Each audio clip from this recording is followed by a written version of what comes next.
Ladies and gentlemen, the Red Sox season has officially begun. Here's what happened and a little bit of overreaction.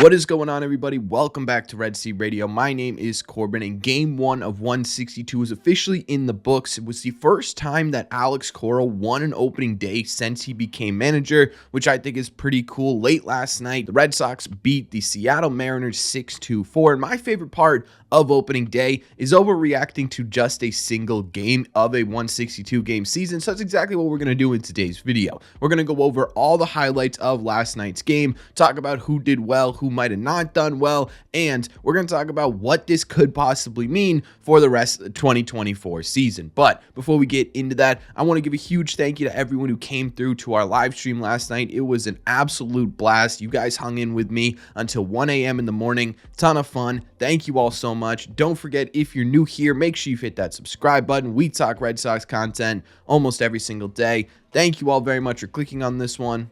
Let's get into it. As we all know, Brayan Bello was the one to kick off the season for the Red Sox on the mound, and he actually had a really good start. He was a bit wild. You could tell he was a bit nervous out there, but he somehow did not walk a single batter and still ended up going 5 full innings, allowing 2 earned runs on 5 hits and striking out 2. What I really loved to see from Bello in this start was that at times he was touching 98 miles an hour, which was sort of a rare occurrence last year. He sat more in that 94 to 96 mile an hour range. Obviously, I think most of this had to do with the fact that he was pumped full of adrenaline and really trying to get people out. I hope he can kind of stay in that 97, 98 mile an hour area and uptick his velo, a mile an hour or 2. That would be absolutely fantastic for his game, but we're going to have to wait and see on that one. Overall, he did what he needed to do in this game. It wasn't the most dominant start in the world, but he outpitched Luis Castillo, which is a feat in itself, and he gave the Red Sox a chance to win, and that's all you really needed out of him, right? You didn't need a 7-inning no-hit performance. You just needed him to keep the Red Sox in the game, and that's exactly what he did. Overall, I'm really excited to see how Bello takes that next step forward this year, and hopefully we saw the first glimpse of it tonight. And speaking of the Red Sox offense, there was plenty of it in last night's game, starting with, of course, none other than Rafael Devers, who hit the ground running in his first game, blasting a 2-run opposite field home run to kick off the year. It was an absolute beauty, too. I think Rafi's ready to have an absolutely monster season. We talked about the adjustments that he made with his hands during spring training. Well, he came into yesterday's game and was hitting absolute bullets. He had a double as well, and these baseballs weren't being hit lightly. They were hitting about 110 miles an hour plus. He's ready for a monster season. I could see him hitting 40 plus home runs this season. That's how good I think he will be. And again, we're overreacting to the first game, of course, but there's some really good signs here with Rafael Devers. Tyler O'Neill made history last night when he hit a late inning home run to give the Red Sox a very important insurance run here.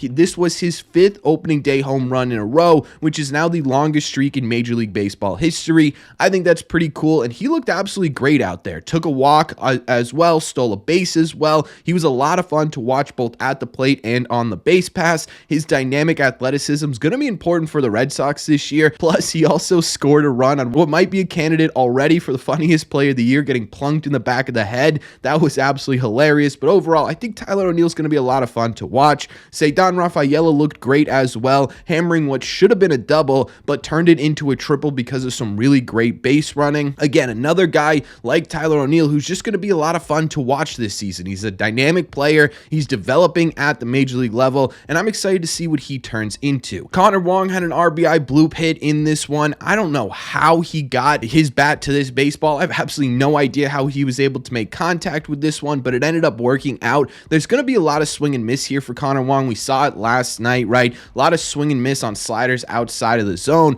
but when he does make contact, he is a productive 9th hole hitter, and he had 2 hits last night. I'm expecting a bit of production from Connor Wong this season from that 9 spot.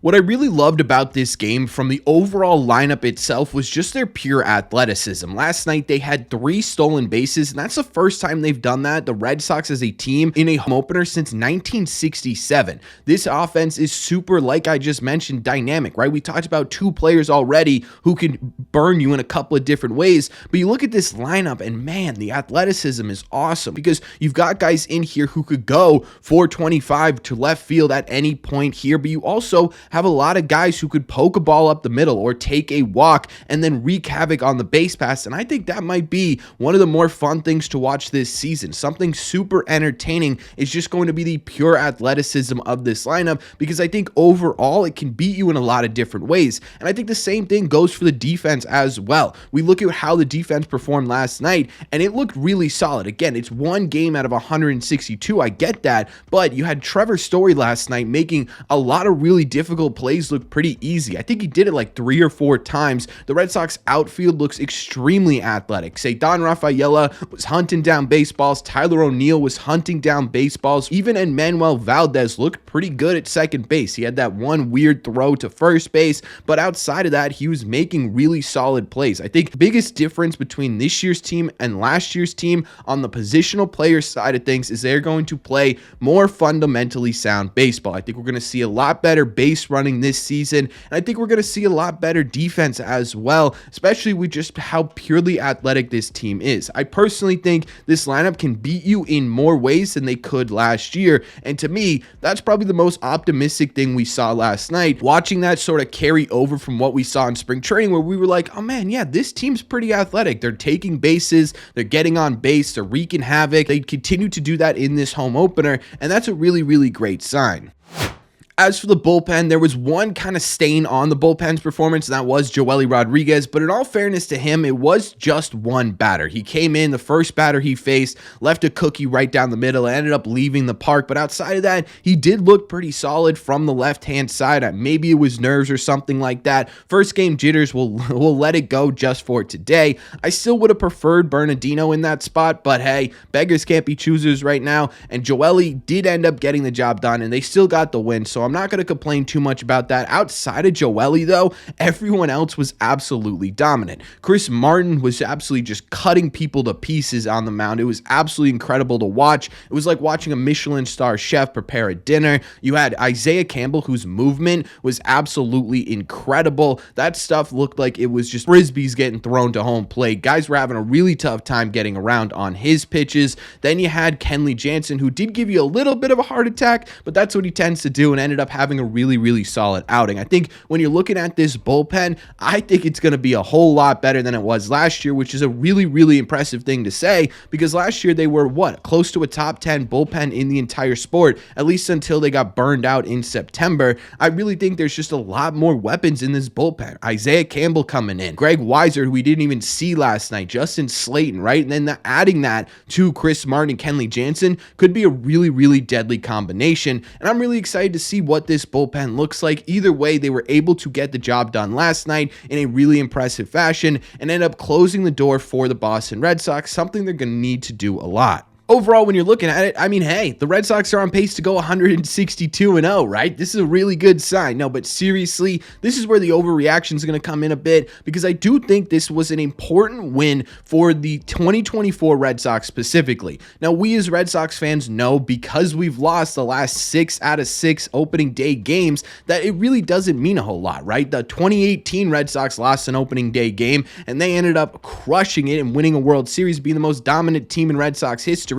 Whereas the 2023 Red Sox lost opening day, and they ended up with a losing record, 1 game out of 162. But why I think it's important specifically for this 2024 team is because they've been told this entire offseason that they aren't worth it, that everything that they have done this offseason is simply not enough to compete in Major League Baseball, and they're going to end up losing a whole lot of games. To have success early and have success in the way that they did, where they played like a fully complete team last night, is going to be really important for their confidence. It shows them, hey, look, everyone else thinks we suck, but the work we put in this offseason is paying off pretty immediately. And again, it's one game and they're going to have to do this for 162, but I do think a win on opening day could set the tone for how they're going to play as a team this entire year. And that's why I think this win is actually really important. And I'm really excited about it. One, because we get to watch 161 more of these bad boys. And two, because I think this win itself is really important for the 2024 Red Sox. So